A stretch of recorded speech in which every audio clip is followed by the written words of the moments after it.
Hej og velkommen til podcastet Nysgerrig Fysioterapi. Her vil jeg, sammen med mine gæster, tage emner op, der skal bidrage til at give dig et større indblik i den fysioterapeutiske verden og dets nuancer. Du lytter til Nysgerrig Fysioterapi. Mit navn det er Anne-Sophie Madsen, og jeg er din vært. I dag er jeg taget til København, nærmere bestemt Nørrebro, for at snakke med Nikolaj Ali Madsen. Den snak kommer her. God fornøjelse.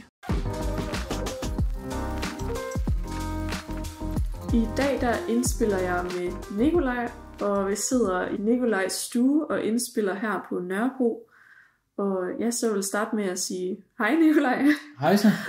og tak fordi vi må sidde her og indspille. Jamen det er hyggeligt. Ja. Tak fordi vi kom herover. Jamen det vil jeg da. Ja.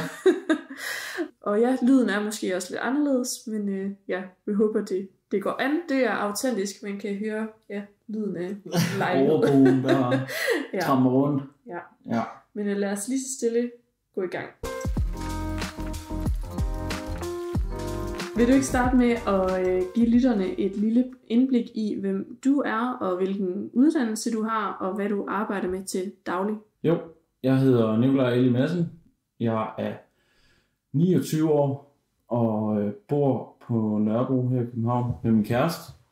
Og så til daglig er jeg fysioterapeut i Pro Treatment på klinik. Og ikke ved siden af, men i forbindelse med det er jeg tilknyttet Kevin Magnussen som fys for ham. Så jeg har lige et par rejsedage om året også. Ja, og med et par rejsedage, så er det lidt mere end et par rejsedage. Ja, det er måske sådan, hvad kan man sige, en tredjedel af året, jeg er væk nærmest. Ja. Jeg tror, jeg kommer til at ramme de 100-120 rejsedage i år. Ja, så, det er alligevel slet. Du er snart udenlandsdansker. Ja, det må man sige. Ja. Hvornår blev du uddannet?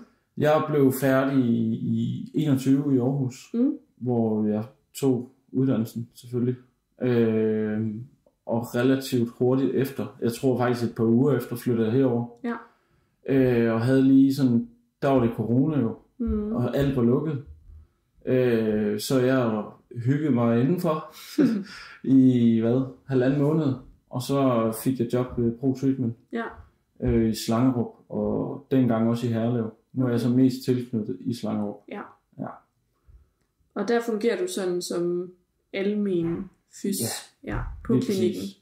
Lige præcis. Ja. Ganske almindelig fys, der har knæhold, ryghold, Parkinsonhold, patienter med Parkinson, almindelige, hvad kan man sige, dig og mig, der kommer ind med en ondt i skulderen, eller hvad det nu kan være. Ja. Så det spænder bredt fra sådan alle aldre, og alt mellem himmel og jord. Ja. Hvad fik dig til i sin tid at søge i retning af at uddanne dig til fysioterapeut? Er det noget, du altid har vidst, at du ville? Nej, det er det egentlig ikke. Det kom relativt sent faktisk. Det kom først, som jeg husker det, i start gymnasiet. Ja. I forbindelse med, at jeg selv var til fys med både noget knæ og noget lysk og noget ryg. Da jeg var gymnast, lavede teamgym inde i Odense. Og så tænkte jeg, at det var sgu egentlig meget fedt, faktisk. Har altid godt kunne lide sport, jo, selvfølgelig. Ja. Det tror jeg, der er mange fyser, der tænker. Og det tænker jeg jo selvfølgelig også, og har altid dyrket sport, og har altid været draget af det at bevæge kroppen. Ja. Og blive god til at bevæge kroppen på nogle forskellige måder. Og så mødte jeg den fysiker, som hjalp mig igennem en masse skader, og det var mega fedt. Ja. Altså, det var jo sådan en menneskelig mekaniker på en eller anden måde. Og så tænkte jeg, at det lyder sgu egentlig ret fedt. Og så søgte jeg ind i Aarhus efterfølgende, og så var så heldig at komme ind på Kvote Zoo. Så det var rigtig godt. Ja. Så fordi du havde en god oplevelse selv med at være til fys, og så kombineret med din interesse for sport og være aktiv og sådan noget. Ja, lige præcis. Ja. Altså der er jo ikke i min omgangskreds, både før og nu, er der ikke som sådan nogen, der er fyser. Nej. Og slet ikke dengang, det var nærmest ikke noget, altså man vidste godt, det var der, men det var sjældent, der var nogen, der stiftede bekendtskab med det. Ja. Og og det er også det, der nogle gange er lidt sjovt nu, det er det her med at sige, jeg er fys. Nå, ej, hvor spændende, og sådan noget, fordi normalt så er det, eller ikke normalt, men man hører bare mange, som siger en masse andet. Så det virker sådan lidt nichepræget på en eller anden måde, selvom vi er mange fyser derude efterhånden. Ja, det begynder at være en del i hvert fald. Ja, det gør der. Men det er rigtigt, det bliver tit, føler jeg, også modtaget med sådan en stor nysgerrighed. Ja, det er præcis. Og det er ret fedt også at snakke om, for der er ikke noget federe end at snakke med en, som er nysgerrig. Nej. Det kender man jo selv, altså, og har spørgsmål og sådan nogle ting. Ja. Så da du så gik på uddannelse, eller da du søgte ind, havde du så allerede der tanker om, hvad du ville efterfølgende? Ja, det havde jeg sådan set. Altså, jeg var meget sådan, jeg vil gerne arbejde med sportsfolk. Altså, det har hele tiden sådan været mit drive på en eller anden måde. Og prøvede nogle forskellige, havde nogle forskellige jobs for os at prøve noget forskelligt af. Ja, altså studiejobs. Ja, lige præcis. Ja. For, hvor jeg var spændingsinstruktør og sådan var på en virksomhed, som lejede os ud, eller hvad man siger, som massør på en anden virksomhed. Okay. For også at prøve sådan lidt det manuelle på en eller anden måde, og sådan nogle ting for at prøve de forskellige grene af det på en eller anden måde. Var handicapmedhjælper for en med cerebral parese, som også var mega fedt. Så det var sådan også lige for at prøve af og se, hvad er det lige præcis, jeg gerne vil. Og så var jeg i praktik har været på sygehus og sådan nogle ting, og det fangede mig ikke helt så meget, fordi jeg synes, det blev meget specifikt, eller meget sådan, at så er du på ortopædkirurgisk hofte knæ oftest. Nu skal jeg ikke sige, om det er lavet om, eller hvordan det er, men det kunne jeg godt mærke, at det der med, at det kun var et område, altså hofte og knæ, eller en af dem, synes jeg, det blev lidt for specifikt, eller specialiseret for mig lige til en start. Så allerede der tænker jeg, okay, det er nok privatklinik, vejen, hvor man virkelig kan få alt mellem himmel og jord. Altså både for de her lange forløb med nyt ACL, eller det kan være nogen, der kommer ind med hold i nakken, eller andet, eller har brug for hjælp til, de får ondt i ryggen med dødløft, eller hvad det nu kan være. Og det synes jeg virker mega fedt, at man måske sådan er meget åben til at starte med, og så får fundet ud af, hvad kan man rigtig godt lide at arbejde med, og så senere i livet måske specialisere sig mere, hvis det nu er, jeg ved ikke, store tone, man går op i, så man jo, det ved jeg ikke, om der er en specialist inden for det, men det kan godt være. Ja, man ved aldrig. Nej. Eller så, det er en niche-ting for mig måske. Ja. Ja. Altså, det kan godt følge, så det der med at skulle ud og skulle lære en masse om en masse forskelligt, og så finde ud af derfra, hvad man synes var spændende. Ja, lige præcis. Altså, og det tror jeg også bunder ud i lidt den her sådan, jeg har svært ved bare at sådan virkelig sætte mig ned og fokusere på én ting i rigtig lang tid. Altså sådan virkelig. Så bliver jeg sådan lidt, det her kunne også være sjovt, og det her kunne også være sjovt. Ja. Og der synes jeg egentlig, klinikken, eller privatklinikken, den er sådan meget, det er lidt meget mig. Ja. Det her med, at så kan jeg have en patient, der hovedpine, og så kan jeg have et barn med ondt i knæene, eller hvad ved jeg. Og det, den der sådan diversitet, eller den der sådan dynamik mellem de forskellige, synes jeg er mega fed. Ja. Det kan jeg godt mærke, det er det, der drager mig. Så det er ikke det samme, man laver hele tiden. Ja, præcis. Ja. Præcis. Det synes jeg er fedt. Så du vidste i hvert fald, at du sådan gerne ville klinikvejen, og måske gerne ville noget sportsrelateret. Ja, lige præcis. Altså, det er jo sjældent en fys bare går direkte ud, og så bare ind i en eller anden fodboldklub, og sådan nogle ting. Så jeg vidste også godt, at det var lidt af det hele, og der vidste jeg bare, at Pro Treatment havde alt det, jeg egentlig søgte, både eliteatleter, også atleter på almindelig plan, kan man sige, eller hobby, motionister og ældre, børn, folk med handicaps og alt sådan noget der. Ja. Så det var sådan lidt total win at bare kunne få sådan alle. Hvordan var stiftede du bekendtskab med dem i en praktik også? Ja, det gjorde jeg faktisk. Jeg var hvornår var det? Det var den anden sidste, tror jeg. Ja. Den første lange måske. Men jo, der var jeg Pro Treatment ude i Rønde, hvor jeg første gang sådan stiftede bekendtskab med deres måde at arbejde på, deres sådan filosofi, deres tilgang til fysioterapien, og til hvordan de hjælper menneskerne, og det var lidt en anden måde, end det, jeg synes, vi lærte på studiet. Okay. Hvilket jeg egentlig synes var ret fedt. Ja. Jeg synes, studiet var rigtig, rigtig godt. Der er altid noget, de kan gøre bedre. Sådan er det altid. Det er jo derfor, der sidder nogen og udvikler på det.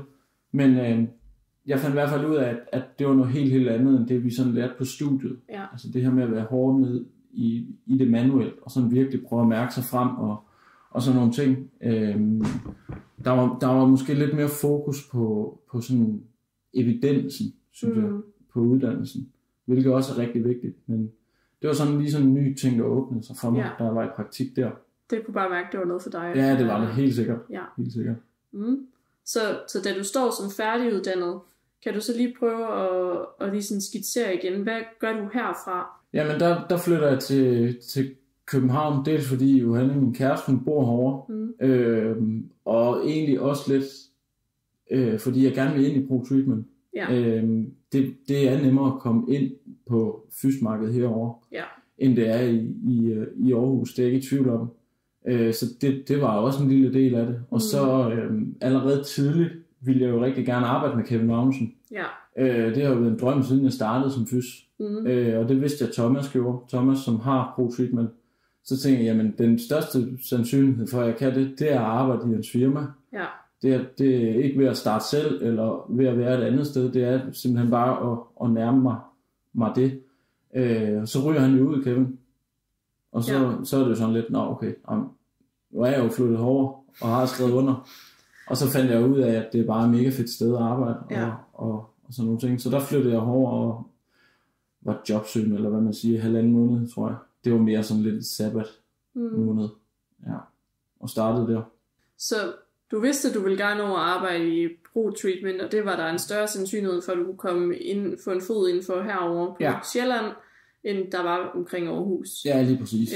Og du vidste fra din praktik i Aarhus, eller Brønde, at Thomas, han havde med Kevin Magnussen at gøre. Ja, det vidste jeg faktisk godt inden. Vi har set Formel 1 i mange år. Okay. Så jeg vidste godt inden. Ja. Og det blev så, efter jeg var i praktik ude ved dem, var jeg også sådan lidt, okay, det er sgu ret fedt. Ja. Jeg kan godt lide den måde, de arbejder på, og alle sådan nogle ting. Så det var både filosofien, men også det omkring Kevin, kan man sige, og atleter generelt. For de har jo sindssygt mange i folden. Ja. Så det var en kæmpe del af det også. Så en mulighed i at... Ja, præcis. Så du siger, du har haft den her drøm om at komme til at arbejde for Kevin Magnussen længe. Hvor kommer den drøm fra, og måske også interessen for Formel 1 fra? Det er meget nichepræget sport jo, kan man sige. Der er jo kun 20 racerkørere i verden, der kører Formel 1. Og den kom jo, altså jeg har set Formel 1 lige siden jeg var helt lille, med min far, som så det, og har set det den vej igennem. Og så kommer Kevin jo ind i Formel 1 til den, jeg kan ikke huske, hvornår der var 14 eller 15. Og det synes hele Danmark jo var fedt, inklusive mig. Ja. Og så går der jo, så da jeg starter som fys, så prøver jeg at undersøge sådan lidt, hvordan er det lige, det foregår med, skal de have nogle fyser overhovedet, eller hvad indebærer det? Ja. Jeg ved jo lige så lidt som, eller vidste lige så lidt som mange andre, at de kører bare rundt i en bil. Hvor hårdt kan det lige være? Og så fandt jeg ret hurtigt ud af, at Thomas var tilknyttet Kevin, og var i pro og alt det der, og prøvede at undersøge lidt, okay, det er sgu rimelig vildt, og kunne der måske være en mulighed her? Og så var jeg bare sådan, det går jeg sgu bare efter. Det er man nødt til. Ja. Altså, det værste ved drømme, det er, at de kan gå i opfyldelse. Ja. Det er derfor, man skal... Ja. Så det var egentlig lidt der, sådan det hele startede med sådan lidt vokset op med Formel 1, og så kom der en dansker og en dansk fys, og så... Ja. Og så du lige et snit til at tænke, kan jeg vide, om han har brug for en fys? Lige præcis. Og så eller gør brug af fyser, og kunne det engang blive mig? Ja, lige præcis. Ja. Ja, så det er et vildt skud at gå efter, men det er jo vist sig til at lykkes. Og lykkes, det er sgu godt gået. Det er sgu meget fedt, at man sidder og siger, jamen, det vil jeg gerne, og så ser man en mulighed for at sætte ProTreatment som en prioritering på sin praktikliste, går ud fra, at du måske, og så derfra til så at søge mod Sjælland for at få arbejde herovre, for at kunne få en større fod indenfor, og i nærheden af at komme tættere på at arbejde med, lige præcis. Kevin. Det er det. Og grunden til, at der var en større sandsynlighed for at komme til at arbejde med ham ved at flytte herover, er fordi, at han bor herover. Ja, lige præcis. Og Kevin, han har været tilknyttet Pro Treatment, siden han startede i Formel 1. Ja. Så det var lige så meget det. Også, det var ikke grund til at flytte herover, det skal vi huske at sige, men det var en af, altså det var det, der var min drøm, det var, og så var det jo, altså Pro Treatment, Formel 1. Ja, så alle tingene til sammen, de udgjorde. Ja, lige præcis. Ja, fedt. Og skud ud til, at man bare går efter sin drøm, og tager 100%. Mulighederne i egne hænder. Det, helt sikkert. Det skal man gøre. Ja. Så nu er du så herover og har arbejdet hos Pro Treatment i, hvor længe var det så? Siden marts 21 må det have været. Det er sådan 2 års tid, eller hvad? Det er næsten være. Sådan noget. Lidt over 2 år. Du får foden inden for et Pro Treatment og arbejder her, men hvad sker der herfra til, at du lige pludselig så rent faktisk arbejder for Kevin Magnussen? Og jeg tænker også, det er rimelig sådan, altså hvis det er 2,5 år siden, at du blev færdig, så er du hurtigt nået til den drøm. Ja, det kan man sige, det var det. Så det næste, det er pension. Der er jo 40 år nu, eller sådan noget, 50 måske. Ja, så hvordan lykkedes det dig at komme derhen? Ja, altså det er jo, han ryger jo ud, der grundet der var en russer, der kom ind og kørte. Så ryger han ud af Formel 1, ligesom jeg blev færdig der i 21. Ja. Så hele 21 sæson er der ikke nogen danskere i Formel 1. Nej. Og så går Ukraine og Rusland jo i krig, hvilket jo er fuldstændig tragisk og sindssygt. Og så river Haas, der hvor Kevin han kørte og kører for, de rev kontrakten over med russeren, som blev udelukket. Og så stod de med 1 kører og 2 biler en uge inden der var test nede i Bahrain sidste år. Så ringer Günther så til Kevin og spørger, om han vil være med, og alt det her, og det vil han gerne, og det ene og det andet. Og Kevin ringer så til Thomas og siger, at jeg skal bruge en fys. Gerne nu. Som man kan sige, rykker det hele op på en eller anden måde. Ja. Og siden jeg startede, jeg har jo godt vidst, at Thomas har jo været med, og så har Thomas, grundet at han ejer Pro Treatment, haft nogle af hans fyser, altså nogen ligesom mig, med rundt. Og jeg var så heldig at arbejde sammen med en af dem, så jeg spurgte jo sindssygt meget ind til ham, Niklas, der havde været med, og spurgte ham sådan, hvordan var det, og hvad lavede I? Og, altså virkelig, jeg kunne godt tænke mig at vide det. Ja. Jeg havde jo lidt slukket drømmen i, at han var rådet ud. Ja. Så det var sådan lidt, okay. Men jeg ville stadig gerne høre, hvordan og sådan noget. Ja, så Thomas, han får den opringning af Kevin om, at nu skal vi altså have en fys. Og så Niklas var lige blevet far på det tidspunkt, så han kunne ikke gøre det. Okay. Og så anbefalede han mig. Ja. Fordi du også burde så meget ind, og lige så stor interesse. Så tænkte jeg bare, yes, man, det har givet på det. Og hvad nysgerrig. Ja, lige præcis, og jeg kunne også forestille mig, det er jo sjovest at have en fys med, som egentlig går op i det, atleten laver jo. Det har nok en stor betydning. Og især noget, der er så nichepræget som det der, fordi der skal man virkelig kunne sætte sig ind i, og altså det er jo tonsvis af timer, vi bruger på at snakke om Formel 1. Så der skal jo også kunne vide, okay, hvad det indebærer. Sådan helt det vi ser-agtigt. Fordi det er jo ikke noget, man bare lige kommer ud fra, så okay, I kører rundt i ringen i 2 timer, og så tager I videre til det næste løb. Det er jo ikke sådan, det helt hænger sammen. Nej, altså sådan en som mig, jeg vil gerne indrømme, jeg er ikke den store Formel 1-seer. Jeg har set det, fordi min kæreste ser det. Så jeg vil ikke vide særlig meget, så jeg tror da virkelig, det har en kæmpe betydning også for ham, at der kommer en fys, der rent faktisk har en interesse i det, og forstår, hvad det handler om. Helt sikkert. Altså en ting er sådan det fysmæssige, skulle jeg jo selvfølgelig sådan lidt lære og finde ud af, hvad er det for nogle kræfter og sådan noget. Ja. Men ud fra sådan min viden omkring Formel 1, igennem alle de år, jeg har set, havde jeg jo sådan lidt en forestilling om, hvad det indebar. Ja. Så jeg tror også, det er det, Thomas måske meget gik efter, at okay, der er en, der er sindssygt interesseret i det, og virkelig vil det her, og er klar på at rejse 100 dage om året. Det er de færreste, der måske lige er det. Lige har muligheden for det også, måske med livet derhjemme. Helt sikkert. Ja. Og der var jeg jo bare det helt perfekte sted i mit liv, med en herhjemme, som vidst, at det var min drøm, og bare har bakket op om det, så det gjorde det jo heldigvis også nemmere. Men jeg tror da også, at hvis hun havde vidst, at jeg var væk 100 dage om året, så havde hun ikke synes det var så fedt igen. Nej. Hun er heldigvis med i ny og næ, og kender dem, og så vi laver også noget, når det er. Så det er jo mega fedt. Ja. Sejt. Så du bliver lige pludselig ringet op, eller hvad sker der så? Jeg blev ringet op af Thomas en søndag morgen, og så siger han, Kevin han er sgu på vej tilbage i Formel 1. Du må ikke sige det her til nogen, men Kevin er altså på vej tilbage i Formel 1. Vi mangler en fys, og vi kunne godt tænke os, at det var dig. Og så var jeg sådan lidt, fedt, altså jeg er bare klar. Altså, jeg vidste godt, at Bahrain-løbet var relativt tæt på, det var 1,5 uge efter. Så jeg vidste godt, okay, det er nu her. Ja. Og så siger han til mig, altså, har du et pas, der er gyldigt? Og siger, ja, selvfølgelig har jeg det. Det er på fredag, du skal afsted. Og så var det var jo 5 dage inden, eller sådan noget, jeg fik det at vide. Sådan, jamen selvfølgelig. Og, du var bare klar. Ja, så der var lige noget, jeg skulle have været i teateret med min mor, tror jeg. Hvor jeg var nødt til lige at sende en anden end mig derhen. Så der var lige nogle ting, der skulle gå op i en højere enhed. Men der var jo fuld forståelse for det, alle veje rundt. Og det er det gode ved også nogle gange at fortælle sin drømme. Ja. Det er, at så er der sgu egentlig lidt større opbakning, faktisk. Ja, så ved det da, når man så kommer og siger det, at okay, det skal han. Eller? Lige præcis. I stedet for at man går og siger, jeg har lidt en skjult drøm, som jeg lige har opnået. Nå, men det har du da ikke fortalt om. Så står man der, og sådan skal forklare sig. Ja. Så det er også et skud ud til folk, der drømmer. Det er at huske at fortælle dem til andre.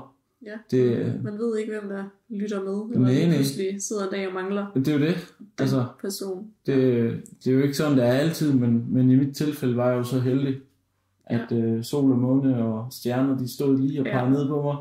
Ja. Fedt. Mega fedt.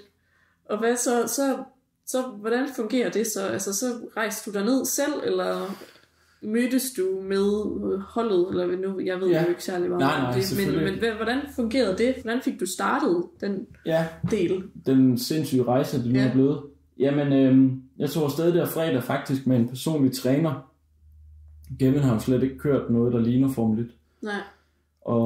Og det er åndssvagt hårdt generelt at køre Formel 1, og ikke noget, der kan sammenlignes med andre racerløb. Så der var brug for noget træning. Ja. Og så havde vi egentlig en personlig træner med dernede til at starte med. Og så var jeg dernede, og så Thomas var også med dernede, for han kendte jo til alt det, der ikke havde noget med fys, kendte han jo også rigtig, rigtig godt, i forhold til, hvordan er man, hvad skal man gøre, alle de her ting her. Så der lærte han mig alt det der til testene. Det var så fredag lørdag, må det have været. Nej, lørdag søndag, tror jeg.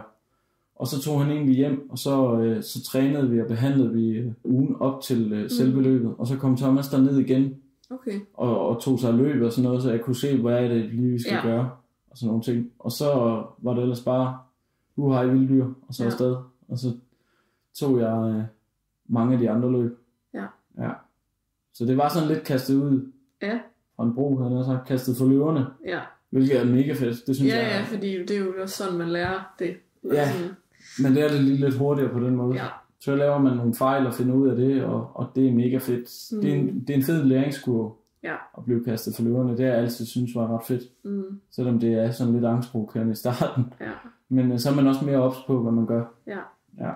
Så hvordan var det så at møde ham? Fordi at, som jeg hørte, så har han nok også været lidt sådan et idol og en drøm at komme til at arbejde for ham. Så hvordan var det så at komme ned og så stå over for ham og lige pludselig stå der og være hans fys? Jamen det er jo sådan skør. Det var ikke skørt, men det var en skør tanke inden. Det her med, okay, jeg har set ham her køre uendelig mange omgange i en Formel 1-bil og tænkt, kæft hvor er det vildt, og virkelig været, altså han var mit idol, det er han stadig, jeg er jo nødt til at sige. Men så det var jo lidt en skør oplevelse at komme ned til morgenmaden på et eller andet hotel i Bahrain og sige, hej, jeg hedder Nikolaj, og jeg hedder Kevin, det ved jeg godt. Ja, det ved jeg godt. Og så heldigvis så er han meget, meget stille og rolig, og vi klingede egentlig ret hurtigt, så det var ikke sådan lidt det her med, at wow, der står han. Nu kigger jeg nu sidder jeg og kigger op, det gør man ikke på ham, fordi han det kan man ikke se. Nej, Racerkører er ret små. Ja. Så det var jo lidt vildt, men jeg vidste jo også godt, at jeg stod over for, altså det var mit arbejde, så det blev også lagt lidt væk på en eller anden måde. Ja, så du stod ikke og var totalt fan? Nej, lige præcis. Jeg skulle have skrevet under på alt, hvad han gjorde, og hvad jeg gjorde og sådan noget. Nej. Så det var derfor, eller det var på den måde. Ja. Men var det lidt vildt alligevel, eller var du bare... Ja, det var det. Ja. Det var jo sindssygt vildt. Altså også det der med, altså det er jo sådan bag Formel 1'en. Alle de ting der, alle den måde mekanikerne arbejder på, hvordan det skal spille sammen med de andre, og 1 milliard regler, og dopingregler i forhold til, hvad han må indtage, og han ikke må, og jamen, altså der er bare så mange aspekter af det at være i Formel 1, som man ikke ser nogen andre steder. Når man sidder og ser løbende. Ja, præcis. Når man sidder og ser løbende, så ser man bare, de kører ud af pitten, ud på startmål, og så starter løbet, bum, så kører de indtil de er færdige. Og så er der nogen, der er glade, og nogen, der er knap så glade. Ja, så man kommer virkelig bag kulisserne og ser det hele. Ja, og sådan de der tanker omkring op til og efter, og det her skal vi gøre bedre, det her, det var super, eller hvad det nu måtte være. Altså det der med at virkelig være en del af teamet, og ikke kun af Kevin. Ja. Det er også en fed del af det. Ja. Det lyder virkelig fedt, og især når du har haft interessen på forhånd, at så få lov at se, hvordan det hele det fungerer, og være en del af det lige pludselig. Absolut. Ja. Det er jo det. Altså det er jo, når man går så meget op i det, som jeg gør, så er det jo endnu federe for mig at stå derinde også, og virkelig være med i kulissen, og ikke alt det, man læser, eller og ser, eller hører. Så det var mega fedt. Ja, vi holder lige en lille pause, men bagefter så dykker vi lige lidt mere ned i, hvad det egentlig er, der bliver lavet for noget slags fysioterapi inden for Formel 1.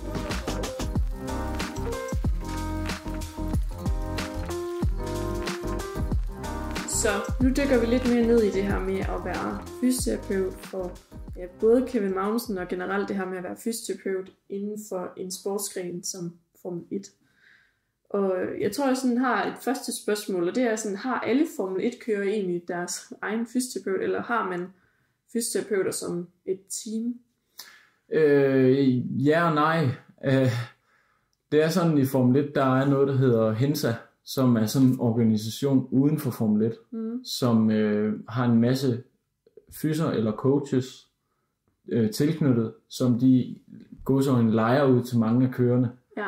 Så der er mange af kørerne, der egentlig kun har coaches, faktisk. Og så coaches, og så har det noget sådan massage uddannelser eller andet.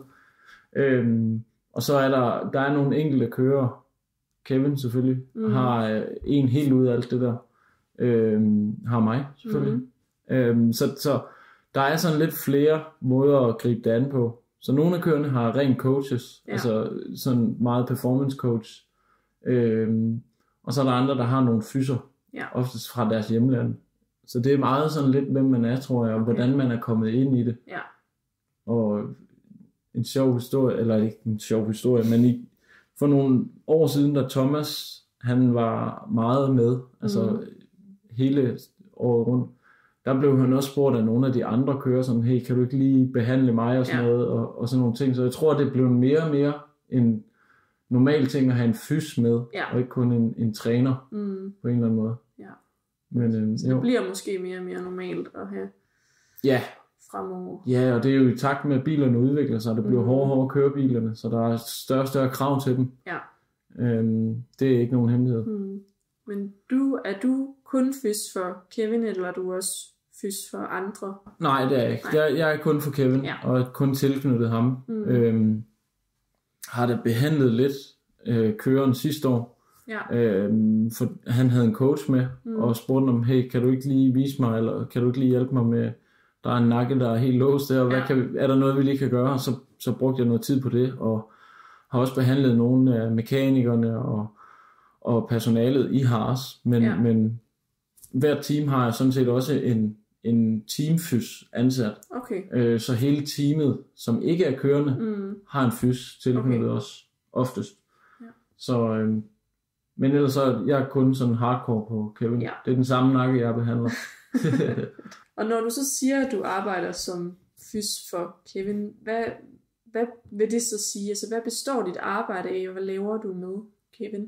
Ja, altså der er jo sådan lidt flere dele i det, hvor man kan sige, der er sådan hjemmedelen, som er meget træning. Altså det er træning hver dag, 2-3 timer hver dag, weekender og hverdag og sådan nogle ting. Så han er tit på klinikken, hvor vi træner. Ja. Og så når vi er afsted, så er den sådan delt op i 2, og så er jo selvfølgelig han sådan fys, hvis han har nogle problemer med kroppen, og hans træner også. Ja. Altså vi træner også, når vi er afsted, både torsdag, fredag, lørdag, søndag. Okay. Ikke lige så hårdt, som når vi er hjemme, men det der med at få ham klar og sådan nogle ting, få ham lidt varmet op og sådan noget. Og så er jeg også sådan lidt hans, hvad kan man sige, hans personlige assistent. Ja.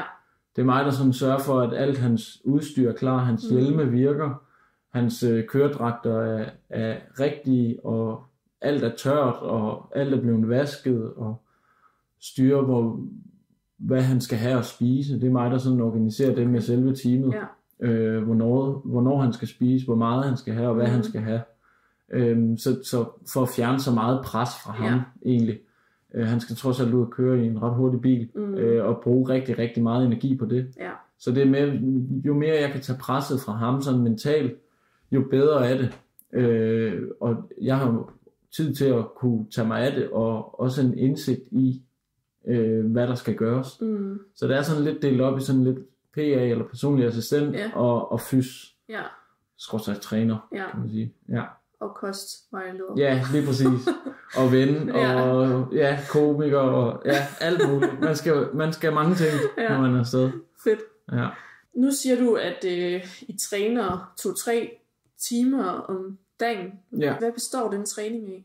Jamen, det er jo egentlig meget forskelligt, kan man sige, fordi i sådan en preseason, inden løbene kommer, kan vi have nogle meget længere og hårde sessions, og vi kan sådan tænke, okay, teamet vil gerne have, at han vejer lidt mere til den her sæson her, så der har vi arbejdet rigtig meget med hypertrofi og prøvet at bulke ham lidt, altså få ham op i vægt. Ja. Så det har været meget sådan konventionel styrketræning med alle mulige forskellige parametre, samtidig med, at vi skal have en træning af noget reaktion og noget hand-to-eye og sådan meget noget balance også og sådan noget. Så det er egentlig sådan hele paletten sådan i preseason. Og når vi så kommer ind i sæsonen, så er det også meget hans feedback, hvis han siger, okay, det er godt, min underarm er helt smadret.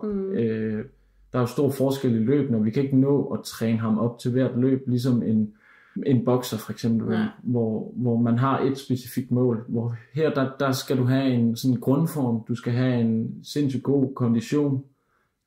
Du sidder alligevel med, jeg kunne forestille mig, den ligger nok omkring de 140-150 i de der 2 timer, altså en puls. Ja.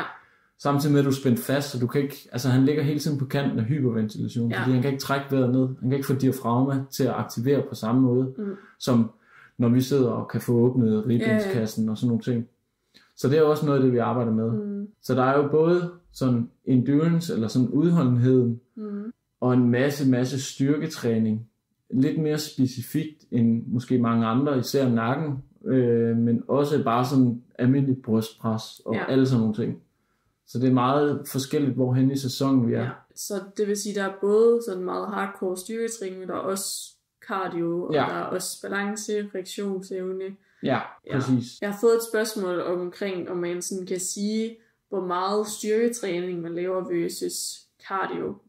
Vil man kunne sige det? Ja, det vil man jo egentlig godt, men det er også lidt i forhold til, hvornår i sæsonen vi er. Altså i preseason, eller i den her preseason, har det været meget det her med, vi skal virkelig have noget kød på ham. Ja.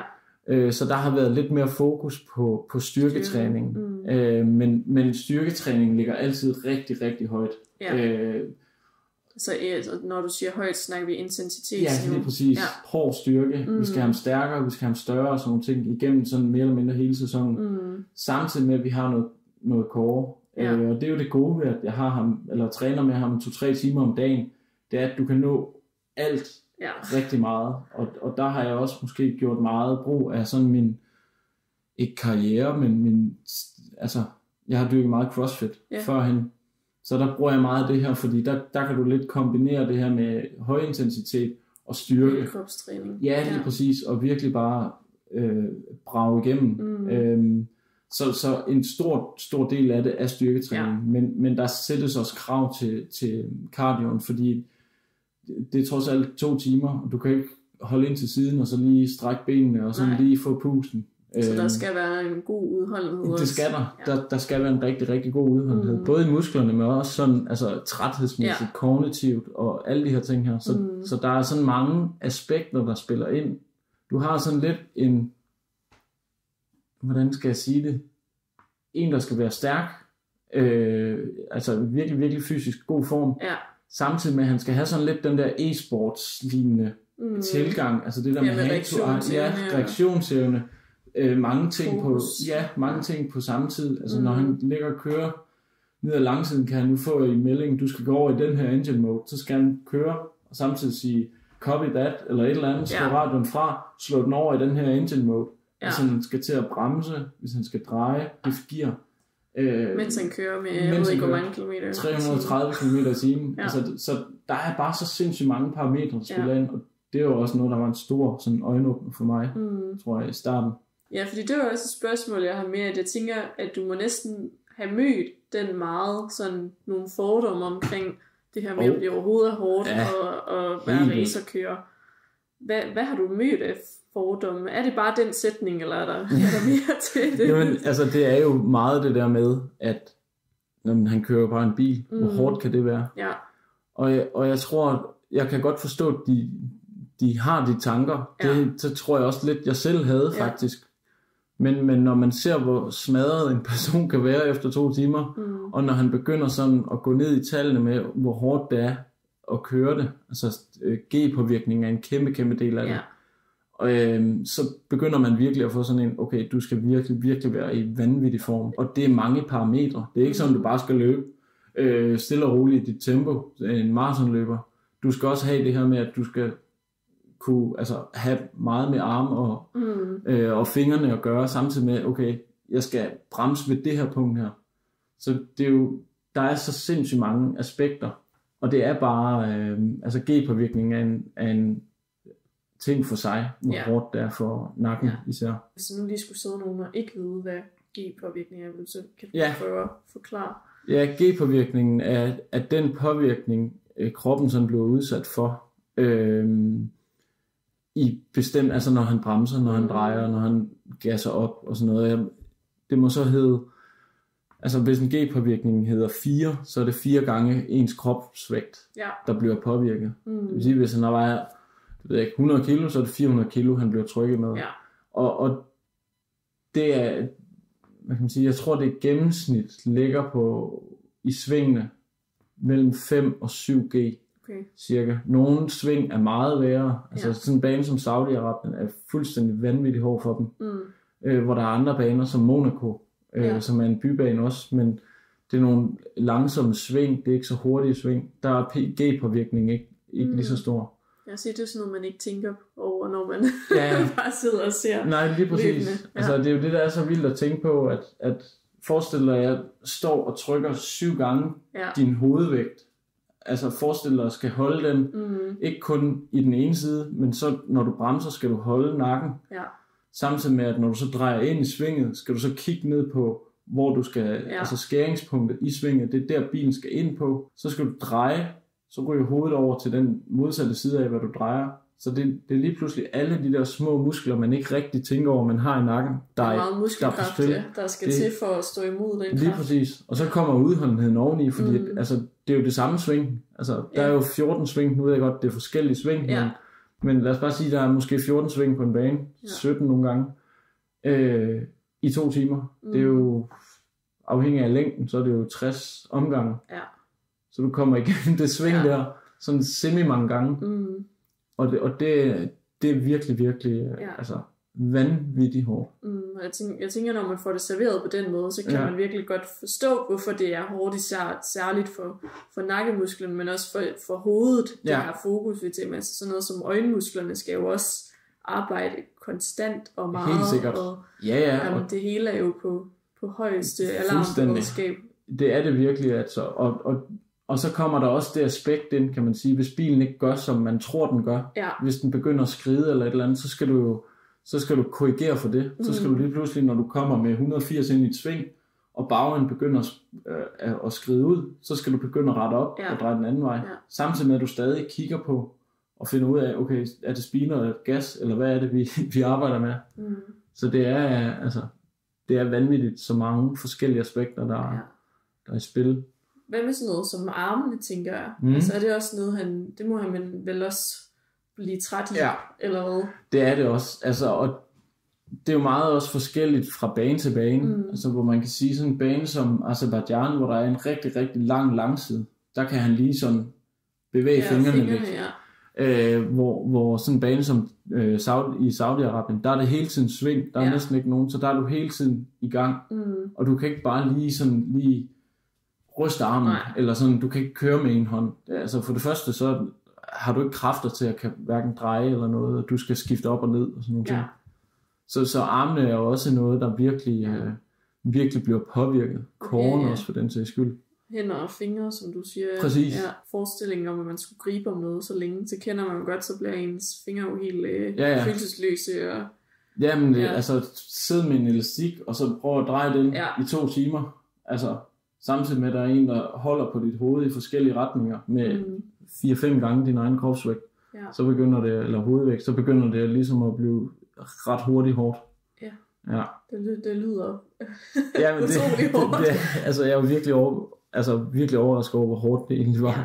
Helt specifikt, hvad kunne det så være for, hvis vi snakker styrke, hvad kunne det så være for nogle øvelser, I laver? Ja, altså der er jo selvfølgelig sådan klassiske øvelser som bænkpres og alle de der ting der, hvis man skal gøre det sådan lidt, altså, så det er meget sådan det der fitnessøvelser og sådan nogle ting skal vi jo selvfølgelig have. Ja. Men også der, hvor vi som fyser også er rigtig, rigtig gode, det er, at vi kender alle, eller mange musklerne i kroppen. Vi ved, hvordan de arbejder, og hvorfor de arbejder sådan. Så vi kan gå ind og arbejde med nogle af sådan de der helt specifikke muskler. Og det er jo også noget af det, vi træner meget. Helt specifikke muskler i skulderen, eller især i nakken. Altså nakketræningen er noget af det, vi bruger rigtig meget tid på. Ja. Hvor man simpelthen står i en bestemt position og trykker på en elastik, eller med jeg trykker ham, eller andet. Så med en elastik rundt om hovedet? Eller lige præcis. Ja. Så står han og trækker de der 15-20 kilo i flere minutter ad gangen, og sådan virkelig sådan fortæller mig, okay, det er den muskel, der jeg plejer at blive træt i, okay, så arbejder vi i den. Den skal bare syre til. Okay. Så det er meget også den der sådan, okay, hvad mærker du? Og hvad ved jeg? Hvad er det for nogle muskler? Er det de helt små? Er det sternumklejderne, vi skal have styrket? Ja. Er det mere sådan traptolin, eller trap 1 levator-agtigt, eller hvordan er det? Ja. Så det er meget overordnet de store muskelgrupper, men så kommer sådan der, hvor vi går ind og kigger på de der små muskler. Ja. Eksempelvis også i underarmene og sådan nogle ting. Så meget det hele. Ja, så er det virkelig hardcore, at det der, når det begynder virkelig at syre, så skal det bare blive ved. Ja, fordi han kan jo ikke stoppe, når han er i bilen, så vi skal derud, hvor vi næsten begge 2 grader. Men det er virkelig intenst. Ja. Hvordan, nu sidder jeg sådan og tænker, hvis man træner så hårdt styrketræning, hvordan får man det til at gå op med sådan noget i forhold til restitution? Jamen altså, man kan sige, når vi kan træne 5-7 dage om ugen, så kan vi jo heldigvis dele det op, fordi det er jo ikke noget, jeg bare dræber hans krop på 3 timer hver dag. Nej. Så det er jo meget sådan splittet op. Som udgangspunkt, så rammer vi stort set nakken hver dag. Okay. Lige efter han har kørt om søndagen, der er den jo meget smadret, så der lader vi den lige. Men ellers så kører vi den sådan relativt, ikke til total udtrætning, men ud, hvor han kan mærke, okay. Og så afhængig af, sådan, hvis det er preseason, så kører vi sådan lidt mere intensivt på, giver lidt hvile intensivt på. Og det er lidt det samme sådan med de andre muskelgrupper. Det er ikke sådan, at jeg bare smadrer hans skulder i 3 dage, og så kan han ikke bevæge armene i en uge. Det er meget sådan det her med, hvor jeg også synes, at vi som fyser også er mega gode til det der med at finde ud af med restitution og alt sådan noget, kosttilskud, hvad skal vi, altså det er jo sådan lidt en ny ting for fysio, men stadig så det der med, vi ved, hvordan musklerne virker, vi ved, hvad de kan og hvad de ikke kan, så må vi arbejde inden for det. Ja. Hvis man så, nu er jeg måske også lidt hjulpet af, at jeg har dyrket ret meget styrketræning, crossfit, så jeg ved godt, hvad kroppen sådan mere eller mindre kan og ikke kan, og hvad den har brug for, fordi restitution er en lige så vigtig ting som træning. Så det er jo også noget af det, vi arbejder meget med. Ja. Så det kan godt være sådan, at I træner skuldre en dag, hvor I kører den ud til der, hvor det syre, og det er rigtig hårdt, og så dagen efter, så laver I ikke skuldre, eller laver I så stadigvæk skuldre, men mindre? Ja, men det er jo lidt forskelligt. Altså, så kan vi sagtens, lige nu her, i den her uge og næste uge, vi har hele den uge her, og noget af næste uge, inden han skal køre, så der var allerede i mandags, var vi tirsdag var vi ret hurtigt på med tung træning, altså virkelig komme ud, så han havde doms, og altså virkelig fået udtrættet musklerne, fordi vi har tid til det. Ja. For det hjælper ikke noget, at jeg torsdag middag saver ham midt over, og så skal han i en racerbil og køre fredag. Nej. For det hjælper ikke, han er øm. Så nu her har vi rigtig meget fokus på, at vi kan køre ham til træthed. Ja. Og man kan sige, hvis man er i en rigtig, rigtig god form, så vil jeg også våge den påstand, så kan man også presse dem mere i musklerne over længere tid. Ja. Altså så kan vi sagtens køre, for eksempel i dag, der lavede vi en masse ben. Ja. Og i morgen kan vi sagtens køre noget mere crossfit-orienteret, men stadig med ben, altså walking lunges med en kettlebell over hovedet eller et eller andet, og stadig få noget ud af det. Ja. Så det er meget, altså. Ja, så du korrigerer det også bare meget efter, hvad han så respons på det. Ja, lige præcis. Helt sikkert. Det er det. Fordi at man kan jo godt komme hjem. Så er der gæster. Sådan er det, når man sidder og optager en lejlighed. Ja. Jeg tror, det vi kom fra, det var, at du lytter bare meget på hans respons på det. Og så fordi han også er så god form, så kan han også holde til, at man presser ham. Helt meget. Sikkert. Ja.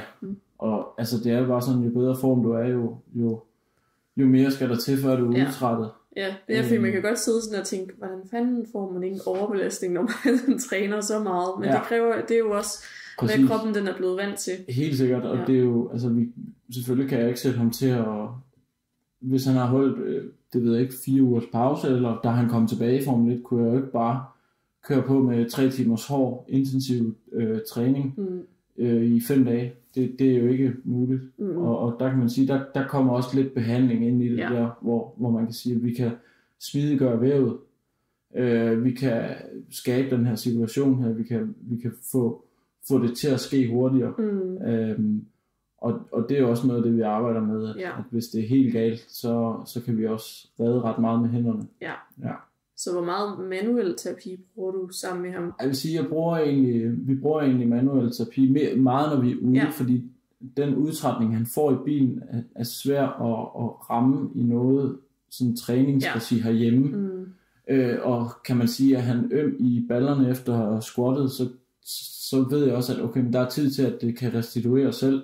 Så der bruger vi mere energi på sådan at få trænet andre ting. Står vi en lørdag aften, og han skal køre et løb i morgen, og hans nakke er helt låst, eller hans baglår er ømme, så behandler vi os ud af det. Og det kan vi tit gøre.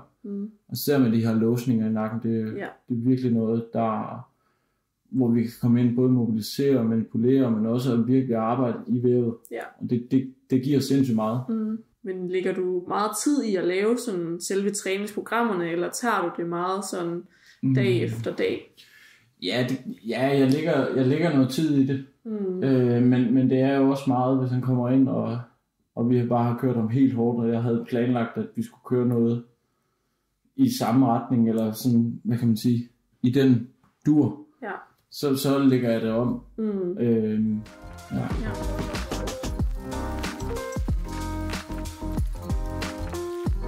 Når I er afsted på rejserne i forhold til løbene, hvordan fungerer det så? Hvordan ser de dage ud? Jamen, normalt så tager vi jo afhængig af, hvad for nogle løb der er. så tager vi afsted nogle dage inden. Hvis det er de europæiske løb, hvor der ikke er nogen tidsforskel, så tager vi afsted så sent som muligt.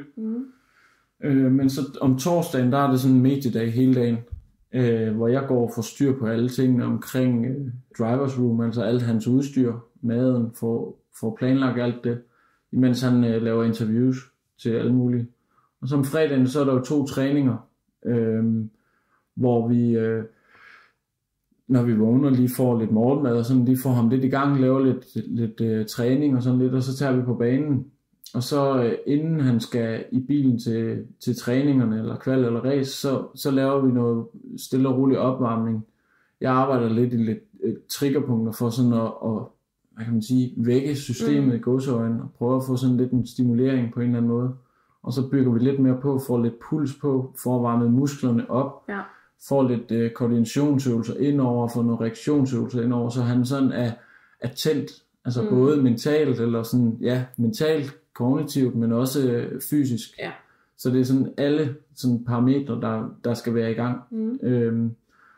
Og så efter træningen, så han har jo alle mulige briefings før og efter og sådan noget, så det skal jo meget planlægges. Men så plejer vi at spise frokost, og sådan kører det egentlig bare derudad. Og så lørdagen der er jo kun én session om søndagen, men om lørdagen er der jo træning 3 og en kvalifikation. Og kvalifikation, det er sådan en, hvor der skal vi bare være på. Ja. Så der bruger vi oftest lidt længere tid på det. Ja, og så til løbet, der er det ellers bare også igen at få ham lidt varmet op, og få ham spist godt af, få en masse væske og sådan noget i ham, og så han er klar til 2 timer i en bil. Hvad laver du under løbet? Står du på sidelinjen og kigger, eller? Jeg sidder bare og piller næse, du. Ja. Nej. Jamen, altså, hvis vi tager træningerne, så står jeg med sådan en blæser. Når han holder i garagen og sidder nede i bilen, så står jeg med en blæser. Så der er det mig, der sådan er tættest på Kevin, hvis han har brug for noget vand, eller en anden handske, eller hjelmen driller, eller hvad ved jeg. Så er det mig, han sådan interagerer med. Så får han noget vand og noget luft. Det er jo hamrende varmt i sådan en køredragt. Og så under sådan selve løbet, eller når han er ude på banen, så laver jeg ikke så meget. Så gør jeg klar, hvis han har drukket det meste af væsken, så fylder jeg det op. Eller hvis han siger til mig, at jeg kunne godt lige tænke mig en banan, når jeg kommer ind igen, typisk i træningerne, så har jeg det klar. Ja. Og under selve løbet er der jo sådan ikke rigtig noget. Der er det jo bare at stå og holde øje med, om han gør det, han er god til. Ja. Hæppe. Ja. Ja. Og så er det hjem igen, og gør klar til næste. Så er det, nogle gange tager vi hjem søndag efter løbet, andre gange mandag morgen. Tager vi hjem, og så, nogle gange er jeg lidt på klinikken, eller oftest er jeg lidt på klinikken, træner ham også, og hvis han har brug for behandling efter løb, så er det også noget af det, vi gør. Ja. Også imellem sessions. Så det er lidt forskelligt, hvordan det foregår. Hvor langt hjem vi har også, for den sags skyld. Ja. Men du kommer vidt omkring.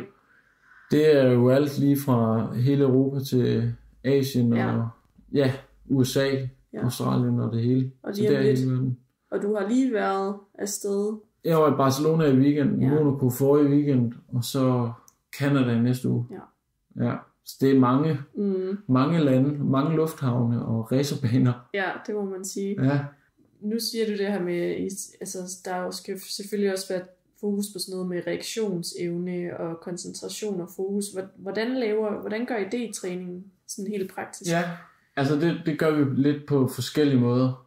Når vi er i Danmark og sådan nogle ting, kan jeg godt lide at måske presse ham til, hvor han virkelig har høj puls. Altså virkelig kommer op, hvor han er presset, ligesom når han er i bilen, og så sætte ham til at lave et eller andet. Det kunne være at jonglere, eller gribe de her bolde, eller bruge de her, hvad det hedder, blaze pop, tror jeg det hedder. Ja, de der med farver. Ja, det er præcis. Hvor han så skal lave en eller anden, hvad kan man sige, kombination, eller trykke på dem hurtigt. Det er noget af det sådan hand to eye, vi bruger meget. Og når vi er afsted og sådan nogle ting, hvor vi skal have ham varmet op til, når han skal i bilen og sådan noget, så bruger vi også de her blazepots til at få trykket og sådan nogle ting, eller tennisbolde, for så skal han gribe den. Jeg ved ikke, om du har set de videoer, hvor de står og holder en tennisbold, så slipper man en af dem. Ja, og det er sådan en god måde, både for begge systemet på en eller anden måde, men også at træne det samtidig med. Så det er sådan lidt 2 dele, at det der med både at presse ham, så, altså fordi man kan sige, det er jo ikke som sådan koordination, han bare skal sidde og trykke på de forskellige. Nej, men det er kombinationen af at være presset samtidig med at skulle lave en kognitiv opgave. Ja, lige præcis, eller sætte ham til, vi har sådan en hvad hedder den, sådan en tripod, det er sådan en, den er rød og gul og grå. Ja. Og så imens han måske står på en bosepude og stepper, så kaster jeg den her, det er sådan lidt en boomerang-lignende, så kaster jeg den, så drejer den rundt, så siger jeg grøn. Ja. Den er så ikke på, så det vil være synd for ham. Men så siger jeg grå, så skal han gribe, hvor den er grå. For eksempel. Så der er både noget reaktion, og noget, noget eye to hand, eller hand to eye, og noget sådan kognitivt. Ja. Så I gør rent faktisk brug af det, man også sådan lidt kalder hjernetræning. Ja, lige præcis. Helt sikkert. Det gør vi. Ja. Snakker du om, du også har sådan fokus på det her med maden. Hvad ligger I vægt på her? Og nu siger du, at nu her, så vil de gerne have, at han bliver lidt større. Hvad er grunden til det? Og det er jo sjovt, altså det jeg kan godt forstå, at du spørger. Med grunden at det er teamet, der har, når de har udviklet bilen, så finder de ud af, man kan lægge, hvis nu han vejer, lad os sige 70 kilo, så skal den sådan samlede vægt med kører være 80 kilo. Okay. Jeg tror det er 80 kilo den ligger på normalt. Så hvis han kun vejer 70 kilo, så skal det ligge 10 kilo rundt i bilen. Og så afhængig af hvordan bilen er bygget op, så vil det gerne have meget af det foran, altså meget af vægten foran eller bagved, og det er sådan nogle mikrotal, og det er jo kun ingeniører, der kan sidde og regne det ud. Men teamet vil rigtig, rigtig gerne have, at vægten er omkring ham, og det giver mening så at få vægten på ham, i stedet for at de skal tage noget ekstra vægt og sætte på bagdækkene, eller ned omkring bagdækkene, eller op omkring fordækkene, fordi der er nogle uendelige regler for, hvor de må sætte vægten, hvordan det skal være og sådan noget. Så hvis de bare sådan som udgangspunkt ligger det omkring ham, og så vi får bygget ham op til, at det er hans krop, der giver den vægt der. Så det er derfor, at lige nu her vil vi gerne have ham op. Det er simpelthen fordi bilen er designet på den måde. Har det været omvendt før, at han skulle tabe vægt? Nej. Jo, det var det faktisk lidt sidste år på nogle parametre. Normalt så vil man gerne have, at køreren er så let som muligt til kvalifikationen om lørdagen. Det har ikke rigtig været et problem i år. Okay. Og det har igen også noget at gøre med, hvordan bilen er bygget op. Der er jo hele tiden regler for, hvordan den skal være bygget op. Og alle de der aerodynamik-gutter der nede i Italien, de sidder jo og regner og har bilerne i sådan nogle tunneller. Og så det har de fundet frem til, at det er sådan, det fungerer bedst, at hvis han kommer mere, eller hvis han kommer til at veje mere. Så jo, sidste år var det sådan mere, at der skulle vi nærmest prøve, hvilket er sådan helt absurd i forhold til, at han skulle ud og køre et hårdt løb om søndagen. Så skulle vi prøve sådan ikke at afhydrere ham, eller hvad man siger. Vi skulle ikke prøve sådan at cut ham frem til lørdagen, men det var vigtigt, at han ikke bare loadede op frem til kvalifikation.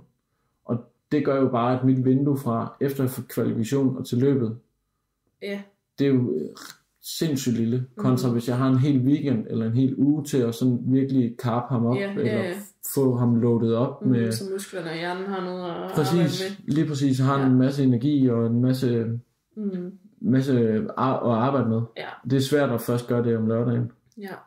Så hvordan gør du helt sådan praktisk? Jamen altså, nu kan man sige, det er jo altid lidt federe at skal bulke en person, end at skal cutte en, især når det er sådan en hårdt krævende sport, fordi at man kan sige, selvfølgelig så er det ikke bare kiks og kager, og hvad kan man sige, sådan lidt de kalorier, eller hvad kan man sige, sukker, men det bliver meget det her med, at vi skal have nogle kulhydrater, som holder rigtig godt, eller vi skal have bygget det op sådan, så han har noget at kan bruge af i lang tid, og det kan man sige, det kan han sgu ikke på 4 Snickers. Så er vi nødt til at snakke kylling og grøntsager og ris og sådan nogle ting. Så det er faktisk meget sådan det fast mad, han får. Og så har han sådan lidt mere frit spil, når han er herhjemme. Men han har været i gamet så mange år, så han har ikke, altså, så sent som i dag snakker jeg lige med ham om det der med, at jeg vil hellere have, at han bare nærmest overspiser, fordi jeg gerne vil have, at han får noget vægt på. Men han har, altså, hvor han så siger til mig sådan, der går det der ordsprog om, at der altid lige er plads til en hotdog. Må jeg så godt spise den hotdog, hvor jeg sagde, endelig gør det. Altså, kan vi bare få noget kød på drengen, så skal vi nok snakke om, hvad der er sundt og hvad der ikke er sundt. Det skal jeg nok tage mig af. Men nogle gange skal man lige have lidt frihed til nogle ting. Ja. Men det er nemt, for han er ikke en sukkergris. Nej. Men det vil sige, at så sådan noget som kropsvækst, det har faktisk en vigtig faktor i sporten. Ja, helt vildt. Det har det. Og nu ham den anden kører er jo et ordentligt skur i forhold til Kevin. Han er virkelig stor, høj og en stor af person, eller hvad kan man sige, kropsbygning. Ja. Så der kunne jeg forestille mig, der er noget måske, hvor de skal arbejde lidt den anden vej. Ja. Og det sætter jo sådan nogle krav til, at okay, så kan det være, der skal noget mere cardio ind, eller noget mere sådan fedtforbrændende. Ja. Og man kan sige, jeg er jo lidt i sådan en luksus lige nu, at vi kan køre hård styrke, og vi kan også godt køre noget cardio, men stadig det der med, at han skal bare spise. Og så han får rigtig meget ris, og rigtig meget kylling og grøntsager. Ja, men det er jo sjovt, fordi min første indskydelse ville også have været, at man nærmere ville have, at han vejede mindre. Ja. Men hvis man så har fundet ud af, at det er godt at have vægten omkring ham, så giver det jo god mening. Ja, og det kan være næste år, det ændrer sig. Ja. Det kan også være efter sommerferien, at de siger, okay, nu er han faktisk alt for langt over. Spise for mange hotdogs. Ja, lige præcis. Han har trænet alt for tungt og slet ikke bevæget sig. Så det kan sagtens være, at det ændrer sig om nogle løb. Og det er jo det, der også er fedt, at det hele tiden ændrer sig. Ja. Og der hele tiden kommer nye mål eller planer for, hvad teamet gerne vil have.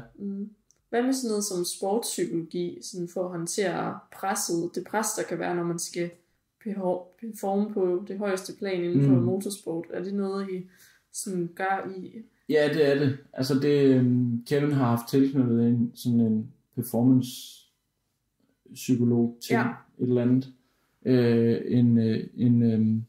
En gut, som kender til det, har selv været i atletmiljøet og sådan nogle ting.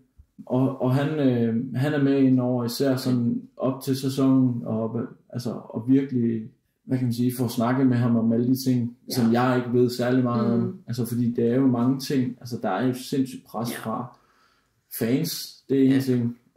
Journalister, familie. Sig selv måske. Lige præcis, sig selv også. Altså, og fra mig af, og fra teamet. Altså, så der er sindssygt mange sådan udefra kommende faktorer, der bare trækker ham i arme og ben. Ja. Så det er noget, han bruger. Nogle gange mere end andre. Det er lidt forskelligt. Ja. Så der er nogen til også at håndtere lidt af de mentale udfordringer, der også kan være i det. Ja.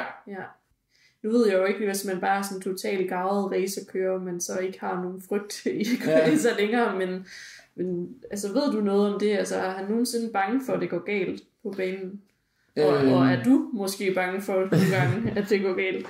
Jamen, det er jo lidt sjovt, fordi at jeg er sgu mere bange for, at jeg er ikke bange for, at der sker her noget. Bilerne er jo så sikre, altså at det nærmest er umuligt efterhånden, at de kan komme så galt afsted, at det virkelig er noget pis. Men jeg vil sige, at jeg tror mere, jeg er sådan nervøs for, får han nu en god start, eller kom nu, få nogle point, eller et eller andet. Så det er mere sådan en performance-delen, jeg er nervøs for. Ja.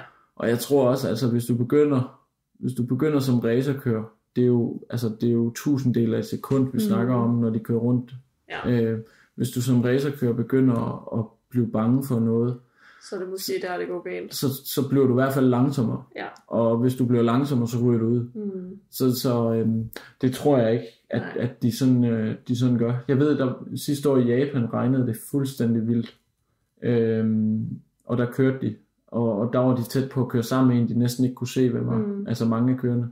Og der snakkede vi sådan om efter, at okay, det var for tæt på. Altså det var virkelig voldsomt. Ja. Men ellers så tænker han sgu ikke over det. Nej. Så er det bare klampen i bunden og afsted. Men det hænger jo så måske sammen med personlighedstypen, der går ind i sådan en sportsklub. Helt sikkert. At det måske ikke ligger til en at være så nervøst anlagt. Ja, og så tror jeg også det der med, at han er så professionel, for han er jo pacet allerede fra, hvad var han, 4-5 år, da han satte sig i en go-kart første gang. Så det er jo allerede, altså det er jo, nu er han 30, så det er jo 25 år af hans liv, hvor han er blevet pacet til, at det ikke er farligt. Og det ligger på ryggraden, og man stoler så meget på sine egne evner. Præcis, lige præcis. I forhold til den her viden omkring træning, og hvad du skal gøre med sådan elitesportsudøvere og sådan noget, altså har du vidst, hvad du skulle gøre fra start af som relativt ny, eller altså kvad din erfaring med selv at have trænet meget, eller er det noget, du også sådan har skulle altså tage nogle kurser i, for at kunne være kompetent nok gåseøjne til rollen? Jamen altså, selvfølgelig så heldigvis så har jeg jo har trænet meget selv, og gået meget op i det her med de forskellige tungstyrke, hypotrofi og udholdenhed og alle sådan nogle ting. Så det var der rimelig meget sådan styr på, i forhold til, hvad er målet for ham lige nu.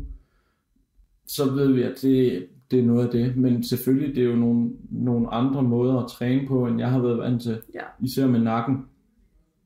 Har brugt meget af det her sådan hand to eye også, som det skal man også lige lære. Det er jo ikke noget, man bare lige har, når man kommer ud som ny fys. Så der har jeg også gjort meget brug af Thomas. Ja. Og mange af de andre fyser også, som er kommet med sindssygt gode input til prøve at gøre det her, eller vi har før også arbejdet lidt med Kevin i Danmark, og vi havde effekt med det her. Så ikke som sådan noget kursus, men erfaring fra andre. Erfaring fra andre, ja. Og det fede også ved, altså i Pro, der har vi sådan noget, der hedder, jeg tror det hedder Pro Academy faktisk. Det er sådan noget med, at en gang om måneden, tror jeg, der er der noget kurser, altså kursus, sådan en intern kursus, med erfarne fyser, eller fyser udefra, eller hvad det nu kan være, ortopæder, eller et eller andet, som kommer ind, og så er det egentlig kurser, der sådan er i forbindelse med vores arbejde, og så kan vi komme med cases og sådan noget, og man kan sige, at vi får jo ikke et stempel på, at vi har været til det her kursus, men det er i og for sig også lidt ligegyldigt. Det gælder om bare at komme ud og bruge det, og blive bedre. Fedt. Så selvom man arbejder med en kendt Formel 1-kører, så behøver man ikke nødvendigvis at have taget kurser for det. Nej, ikke i Formel 1-terapi. Nej, det gør man ikke. Men man skal nok vide lidt om det, og det gør vi jo heldigvis mange af os som fyser. Og hvis man har sådan lidt den her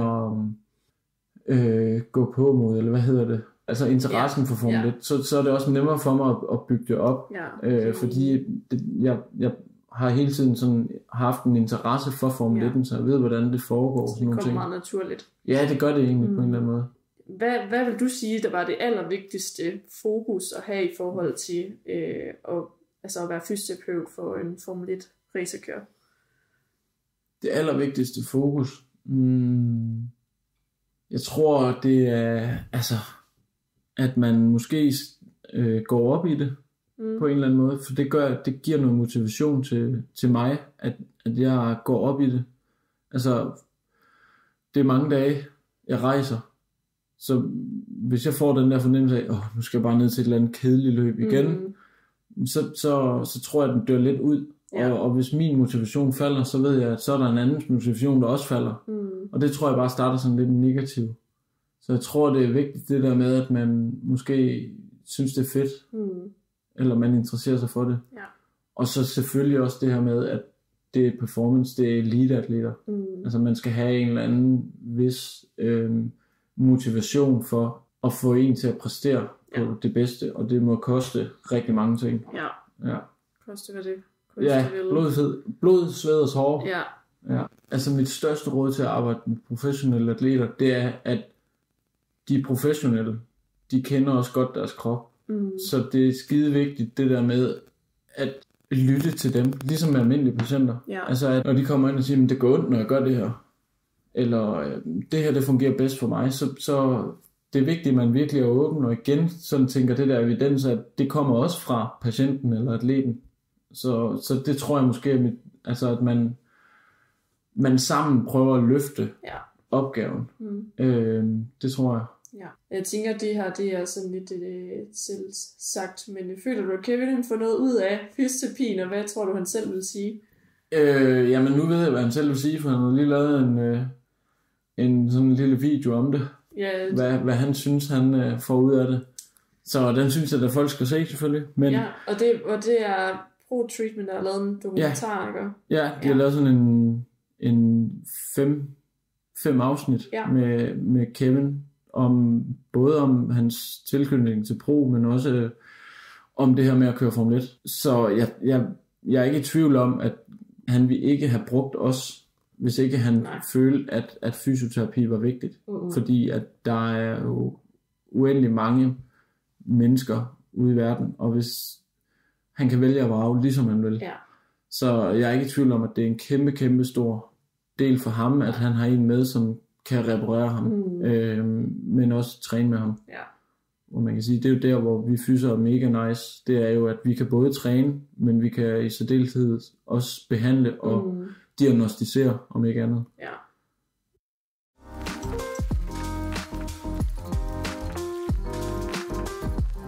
Hvordan er jeres relation? Er den rent professionel, eller er den også venskabelig efterhånden? Den er begge dele. Altså, vi er jo sammen 24/7, når vi er afsted, og vi bruger jo 3 timer sammen dagligt i Danmark også. Så jeg ser ham rigtig, rigtig meget. Ja. Og der kan man kan ikke være professionel så lang tid, og det skal man heller ikke. Der skal være plads til, at når vi kommer tilbage på hotellet efter en træning, at vi slapper af, går en tur, ser en film, griner over et eller andet, vi har set, eller snakker om vores venner eller familie. Altså, så det er jo et meget venskabeligt, hvor vi begge to switcher over i det professionelle, når vi skal. Og det er noget, jeg virkelig er overrasket over, hvor god Kevin er til, men faktisk også mig selv. Så det synes jeg, det er en stor del af det, at vi også er venskabelige, og spiser også nogle gange sammen, og hygger sammen, og laver ting sammen med hans familie, og med min familie og sådan noget. Så det er jo blevet sådan venskabeligt. Ja. Det er måske endnu en grund til, at det giver mening, at man har en interesse for det, fordi helt man skal sikkert bruge så meget tid sammen. Ja, helt sikkert. Og samtidig så, altså når vi er i Dragør, så starter vi altid ud med lige at han banker mig i fodtennis, eller et eller andet, altså, eller vi står og jonglerer på en eller anden resteplads, et eller andet sted, hvor autocamperen holder, når vi er til løb, eller op på hotelværelset, eller spiller kort og sådan nogle ting. Så der er hele tiden sådan nogle lidt drengerøvsting. Fedt. Ja, det er mega fedt. Gør det også til lidt federe oplevelse måske at skulle så meget væk hjemmefra. Ja, lige præcis. Altså hvis ikke man kunne sammen, så kunne man ikke rejse så meget sammen. Det vil ikke være muligt, og det er noget, jeg også synes er fedt. Ja.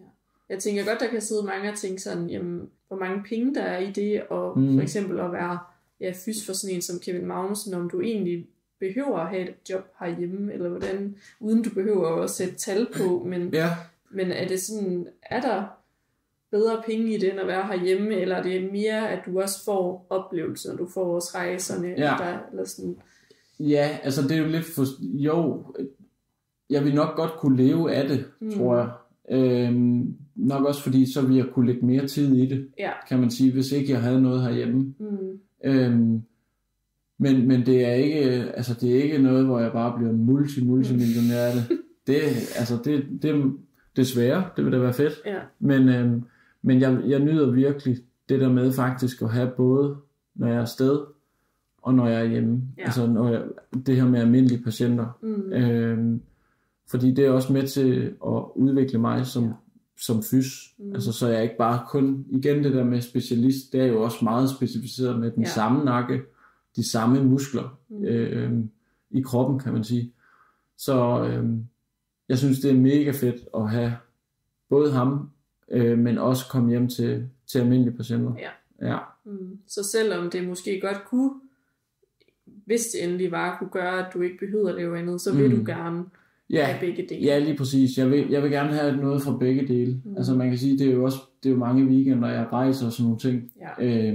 Og når jeg kommer hjem, træner jeg ham også tit, så lad os sige, at jeg så skulle ikke have nogen patienter, så jeg kun rent var på ham, så ville det også kræve mere, at så var der mange flere ting, jeg skulle gøre for ham, eller sådan, og kunne træne ham mere, behandle ham mere, og sådan noget, så det vil jo gå op jeg tager jo måske bare halvdelen af mit arbejdsliv og rykker til ham, så jeg tror, på den måde, tror jeg, det er meget fint, den måde, det er lavet på.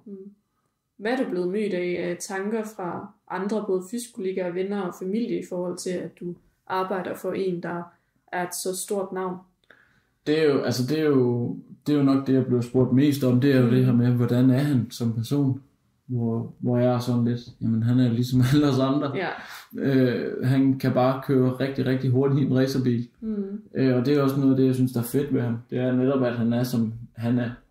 Men det er jo meget det der med, okay, kender du Kevin Magnussen? Og skal du træne med ham, og nogle af mine patienter også, altså sådan, har du lige haft Kevin, og skal du rejse med ham, og sådan nogle ting, men kun positivt, og folk er jo mega støttende, og sådan, hvor er det fedt for dig, og mange ved jo også godt, at jeg går meget op i Formel 1, og har drømt om det, så de er jo også sådan, det er sgu bare fedt, at du har nået dertil.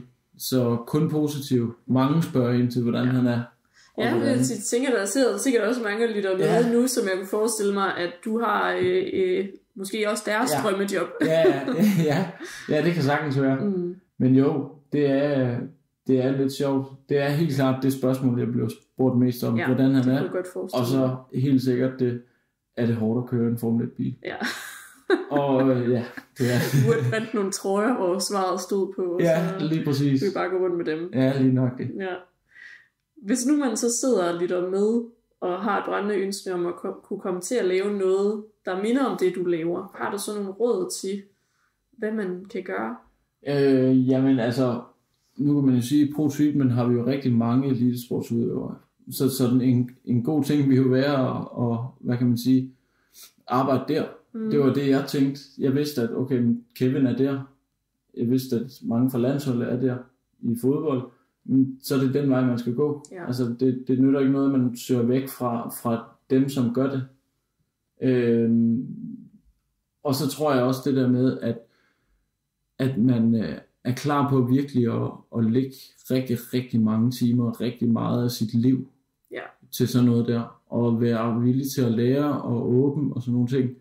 Men jeg må sige, det er jo en af grundene til, at jeg søgte til pro, det var, fordi jeg vidste, at elitesport var omdrejningspunktet for meget pro. Det er jo slet ikke det, der er det største for pro. Der er jo altså alle de her almindelige patienter ude omkring, som jeg håber, folk også rigtig gerne vil arbejde med, når de bliver fyser.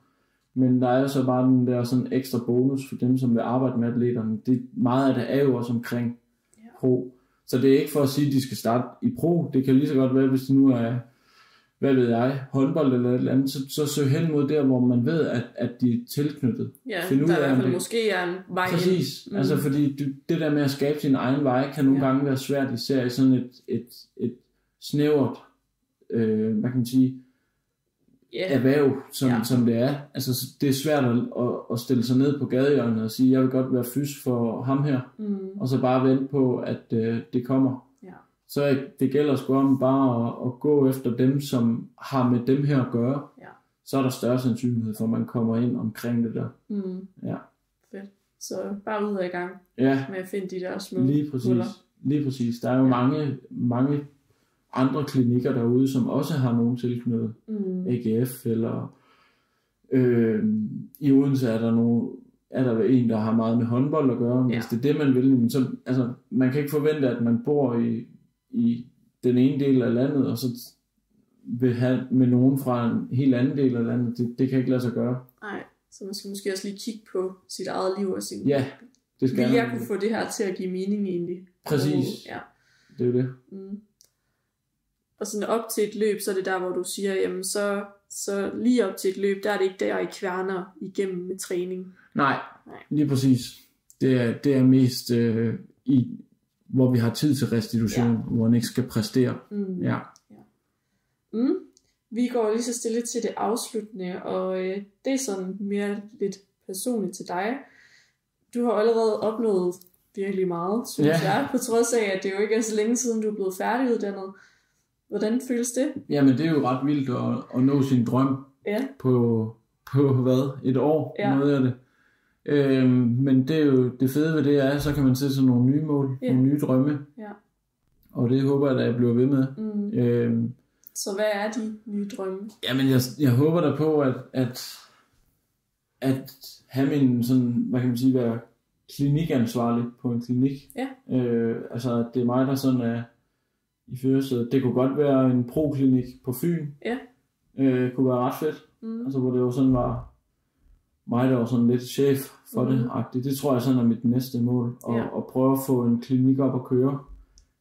Få gjort det, jeg gerne vil med det, tror jeg. Stadigvæk have noget, altså Kevin ved siden af, eller lige ved siden af? Ja, det kunne nu kan man sige, at når man racerkører i Formel 1, så er det jo ikke man går ret hurtigt på pension til det.